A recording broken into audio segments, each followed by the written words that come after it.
In the spring of 1947, a young Bedouin shepherd named Muhammad Ed Diab was doing what shepherds do.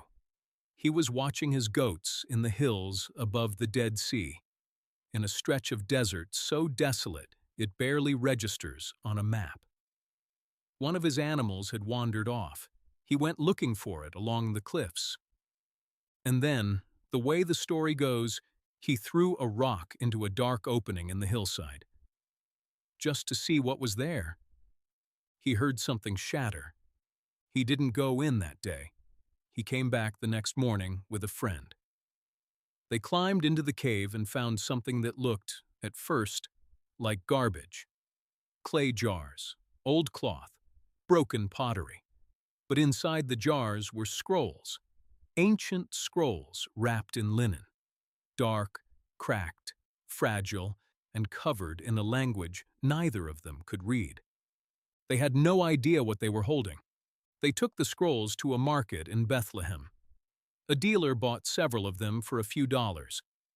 Those scrolls eventually made their way to a Syrian archbishop, then to a professor at Hebrew University in Jerusalem, then to a team of scholars whose hands were shaking when they finally unrolled what they were reading. Because what Muhammad Ed Diab had thrown a rock at and almost walked away from was a complete copy of the book of Isaiah, written on a single scroll of leather, 24 feet long, dated to approximately 125 BC. That is more than 2,100 years old, and every word matched. Between 1947 and 1956, archaeologists and Bedouin explorers found 11 caves in the hills near Qumran, on the northwestern shore of the Dead Sea. Inside those caves, they recovered approximately 900 manuscripts. Some were nearly complete. Most were fragments. Some were no bigger than a postage stamp. Together, they are called the Dead Sea Scrolls. Before 1947, the oldest known manuscript of the Hebrew Bible dated to around 900 AD. That is the Masoretic text, the manuscript tradition used as the basis for most modern Old Testament translations. Scholars had always wondered, in the 1,400 years between when the Old Testament was written and when our oldest physical copy was made, how much had the text changed? How many errors had crept in? How many scribes had altered, added, or accidentally dropped words? That question had no answer, until a goat wandered off.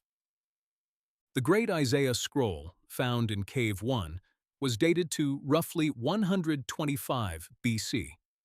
It predates our previous oldest copy by more than 1,000 years. And when scholars laid them side by side and compared them, word by word, line by line, the two texts were, for all practical purposes, identical. A few minor spelling variations, a handful of grammatical differences. Nothing that changed the meaning of a single passage. 1,000 years of hand copying in a world without printing presses, without computers, without spell check, and the text had been transmitted with extraordinary accuracy. That is not what critics expected to find. But here is something most people never hear about the Dead Sea Scrolls, because the story did not end with the discovery.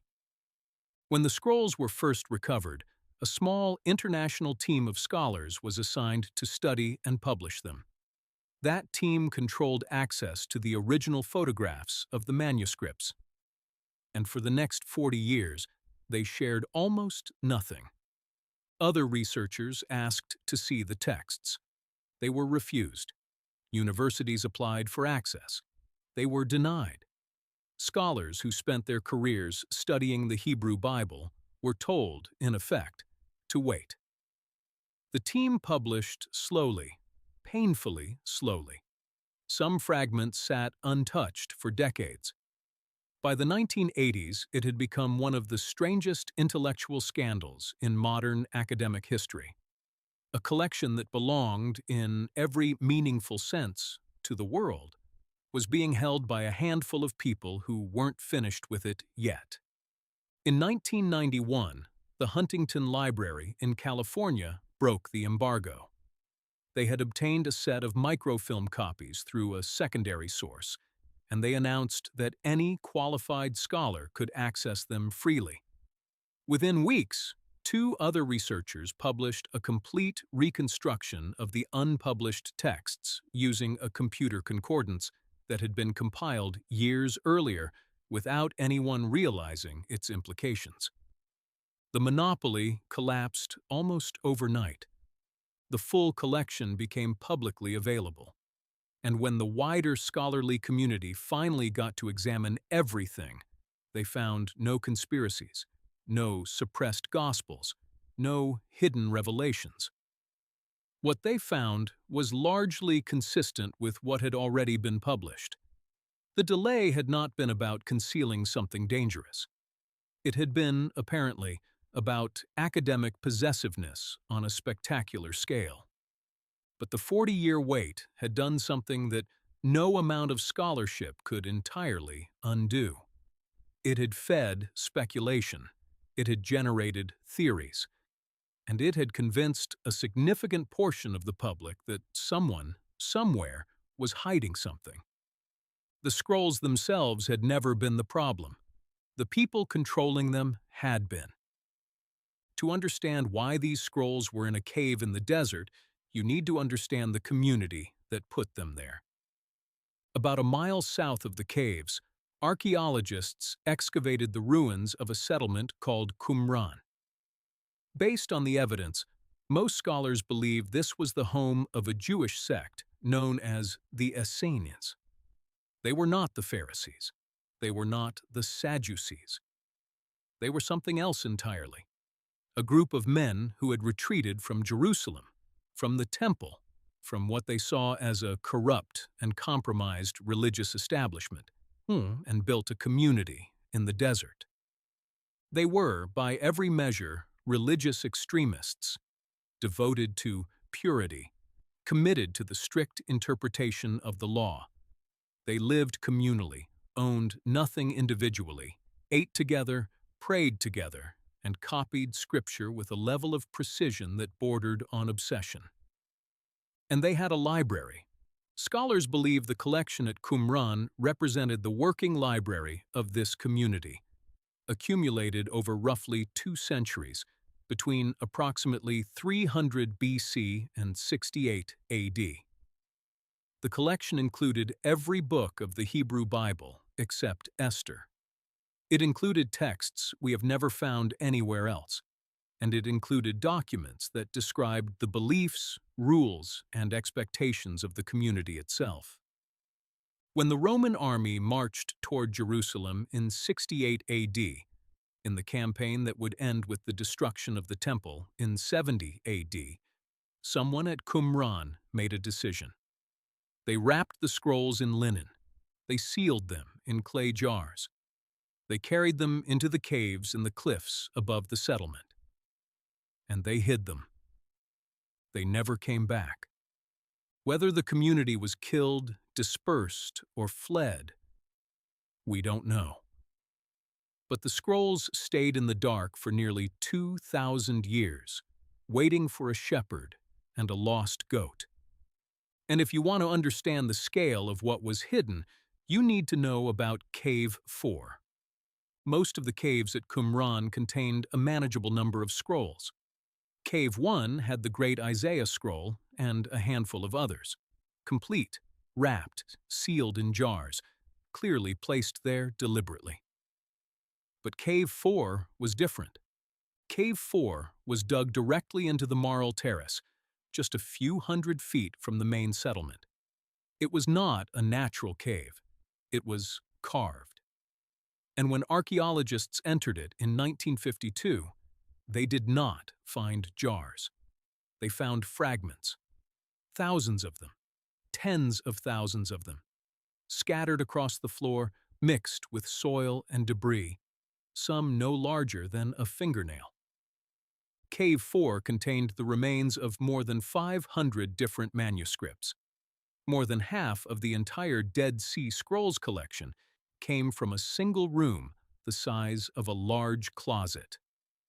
Scholars spent the next several decades trying to reconstruct what had been there. Imagine taking 500 books, running every page through a shredder, mixing all the pieces together in a single pile, and then asking a team of researchers to sort it out, without knowing what any of the books were called, without knowing how many books were in the pile, and without being able to use the internet. That is, roughly, what the Cave 4 team faced. Some fragments matched each other and were eventually identified as belonging to the same manuscript. Others remain unmatched, orphaned pieces of text that may never be connected to anything else. The work is still ongoing. New joins, the technical term for two fragments that fit together, are still being identified today. What Cave 4 tells us is that Qumran was not a simple storage facility. It was an active, working library. These were not scrolls that had been set aside for safekeeping. These were texts that people were reading, studying, copying, and annotating. And when the Roman army came, there was no time to organize. Someone swept everything into the cave as fast as they could. They didn't make it out. If this is opening up something you've never seen before, subscribe, leave a comment, share this with someone who's been asking hard questions about the Bible. That's genuinely how we reach more people. Now here is where it gets interesting, because people often assume the Dead Sea Scrolls are primarily significant for scholars, ancient texts, useful for academics, relevant to seminaries. But when you actually look at what was inside those jars, the implications reach much further than any university library. The Isaiah Scroll, Isaiah 53. You may know it as the Suffering Servant passage. Written around 700 BC, roughly 7 centuries before the crucifixion of Jesus. It reads, in part, "He was wounded for our transgressions. He was bruised for our iniquities. The chastisement for our peace was upon him, and by his stripes we are healed." This passage has been at the center of a theological debate for centuries. Christians read it as a direct prediction of Jesus. Jewish scholars have historically argued that the passage refers to the nation of Israel collectively, not to an individual Messiah. And for a long time, one of the counter-arguments went something like this. How do we know this text wasn't altered after the fact? How do we know someone didn't edit Isaiah to make it sound like a prediction of Jesus, after Jesus had already come? The Dead Sea Scrolls answered that question in 1947. The Great Isaiah Scroll was dated to 125 BC, more than a century before Jesus was born. And Isaiah 53 in that scroll reads essentially the same as Isaiah 53 in your Bible today. Not edited, not altered, not adjusted retroactively. The prediction was already there, already written, already copied and preserved, long before anyone knew the name Jesus of Nazareth. That is not a small thing. Let me show you exactly what I mean. Here is Isaiah 53, verses 4 and 5, as it appears in the Great Isaiah Scroll, the text written on leather in approximately 100 to 25 BC, sealed in a jar and hidden in a cliff above the Dead Sea. Surely he has borne our griefs and carried our sorrows. Yet we esteemed him stricken, smitten by God, and afflicted. But he was pierced for our transgressions, he was crushed for our iniquities. Upon him was the chastisement that brought us peace, and with his wounds we are healed. Now here is the same passage from the Masoretic text, the manuscript tradition that forms the basis of modern Old Testament translations. dating to approximately 900 AD. Surely he took up our pain and bore our suffering, yet we considered him punished by God, stricken by him, and afflicted. But he was pierced for our transgressions, he was crushed for our iniquities. The punishment that brought us peace was on him, and by his wounds we are healed. 1,000 years of copying, two different scribal traditions, two different centuries, two different locations. The meaning is identical. The specific details that matter most, pierced, crushed, the punishment that brought peace, healed by wounds, are present in both. The argument that early Christians edited the Hebrew text to match the story of Jesus requires you to explain how they managed to alter manuscripts being preserved by Jewish communities who had no interest in validating Christian theology. Communities who had been copying these texts for centuries before anyone had heard of Jesus of Nazareth. The Dead Sea Scrolls do not prove that Isaiah 53 is about Jesus. That is a theological conclusion, and reasonable people disagree about it. But they do prove that the text we have is the text that existed more than 2,100 years ago, and that the question of tampering, the specific, concrete fear that someone changed the words, is answered directly by a shepherd and a rock and a clay jar, the Temple Scroll. At over 28 feet long, the Temple Scroll is the longest of all the Dead Sea Scrolls. It describes an idealized temple, its dimensions, its courts, its rituals, in extraordinary detail, written as if God himself is speaking in the first person. It reads like a blueprint for a sanctuary that was never built. Some scholars believe it represents the Essenes' vision of what the temple should have been, a corrective to what they saw in Jerusalem, the War Scroll. This one is striking for a different reason. It describes, in meticulous tactical detail, a final battle between the sons of light and the sons of darkness. It includes military formations, signal trumpet calls, battle strategies, and the precise wording of prayers to be spoken before, during, and after combat. It reads less like a religious text and more like a field manual written by people who genuinely expected to fight a cosmic war. The community rule. This is perhaps the most personal of the major scrolls. It functions as the constitution of the Qumran community, outlining the rules of initiation, the hierarchy of the group, the procedures for discipline, and the theology that held everything together. One passage describes a shared meal, bread and wine, presided over by a priest, that has caused significant debate among scholars about its relationship to early Christian practice. The Copper Scroll.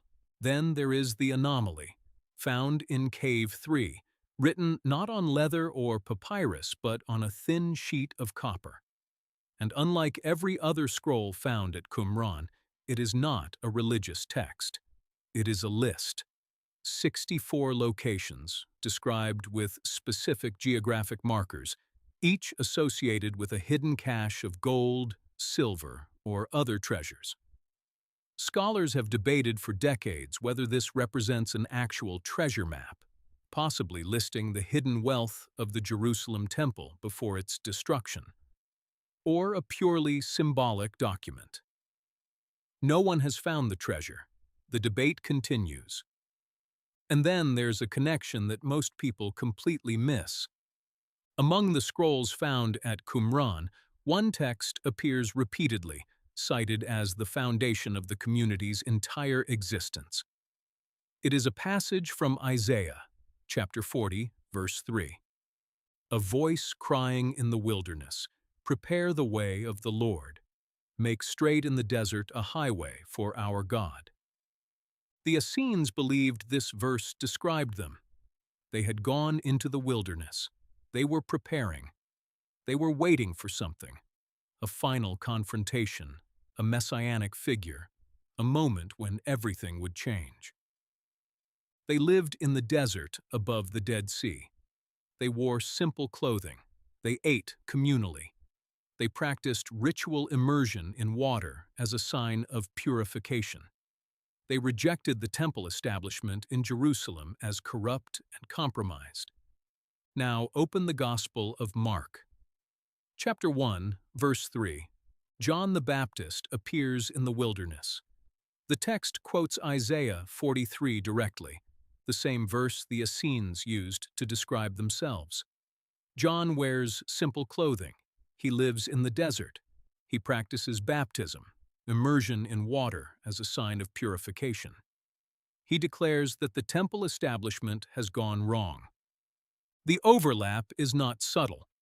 Qumran is located on the western shore of the Dead Sea. The wilderness of Judea, where John the Baptist operated, is the same stretch of desert. The two communities were, geographically and chronologically, neighbors. Scholars have debated for decades whether John the Baptist knew the Qumran community, was trained by them, or had simply absorbed the same tradition from the same landscape. We don't know the answer. The texts don't tell us. But this much is clear. The same Isaiah passage that drove a group of desert scribes to hide the most important collection of ancient manuscripts ever found is the same passage that the New Testament uses to introduce the man who baptized Jesus. That is either a remarkable coincidence, or it is evidence that these texts were living inside a very specific world, a world that was waiting for something, that had been waiting for centuries, and that believed the words of Isaiah were not ancient history, but immediate prophecy. The scrolls were found by accident, but the world they came from was anything but accidental. Here is the question worth sitting with, because the Dead Sea Scrolls are not just an archaeological curiosity. They speak directly to one of the most common reasons people walk away from the Bible. How do I know this book hasn't been changed? It is a fair question. The Bible was written over more than 1,000 years, in 3 languages, across multiple continents, by dozens of authors. It has been copied by hand, translated, retranslated, and subjected to every kind of political, religious, and cultural pressure imaginable. If you were looking for reasons to doubt its reliability, the process of transmission alone gives you plenty of material to work with. The Dead Sea Scrolls do not answer every question. They do not resolve every debate. But they answer this specific question with remarkable force. The text of Isaiah that a community of desert-dwelling scribes was using in 125 BC, before Roman occupation, before the birth of Jesus, before the early church, before any of the major events of the New Testament, is the text of Isaiah you can open right now. The words are the same. The prophecies are the same. The suffering servant passage is the same. Someone was extraordinarily careful with this book, and this is worth noticing. The Essenes were not a casual community. Their entire existence was organized around the conviction that the Word of God was sacred, exact, and non-negotiable. They believed every letter mattered. They copied with the kind of precision that would make a modern proofreader look careless. And when the Roman army came, they didn't burn the scrolls. They didn't abandon them. They wrapped them, sealed them, and hid them, apparently believing that even in the worst-case scenario, the words were worth preserving. They were right. There is something else. Isaiah 53, the passage that describes a figure wounded for the sins of others, was not written after the fact. It was not edited into the text by early Christians trying to build a theological case. It was already there, already copied, already sealed in a jar in a cliff above the Dead Sea, before the events it describes had taken place. Whether you read that as prophecy or as coincidence depends on what you already believe. But you cannot say the text was changed to make it fit. The scrolls remove that argument entirely. Here is what I want you to take from this. Doubt about the Bible's reliability is not a new problem. It is not a product of the modern age or the internet. People have questioned these texts for as long as these texts have existed. And that skepticism is not automatically dishonest. It comes from a real place, the knowledge that books change, that history is written by the powerful, that institutions have motives. But the Dead Sea Scrolls represent a category of evidence that is hard to dismiss. They were not produced by the church. They were not preserved by Christians. They were hidden by a Jewish sect that disappeared before Jesus ever began his ministry. They were found by a teenage shepherd who was just trying to locate a missing goat. And they showed us that the book we have is, in all the ways that matter, the same book they had. That doesn't mean every question is answered. It doesn't mean the Bible is simple or easy or without difficulty. But it does mean that one of the foundational doubts, this book has been too changed to trust, is harder to sustain after 1947 than it was before. If you have been carrying that doubt, the scrolls are worth knowing about. Not because they end the conversation, but because they move it forward. A shepherd threw a rock into a cave. He heard something shatter. He almost walked away.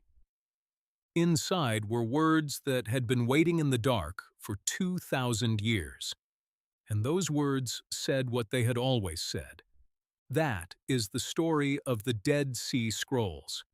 And it is, depending on how you look at it, either one of the most remarkable archaeological accidents in human history, or exactly the kind of thing you would expect from a book that its authors believed could not ultimately be destroyed.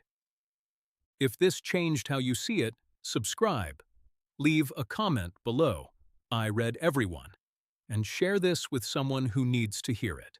That is genuinely how this channel grows. God bless you.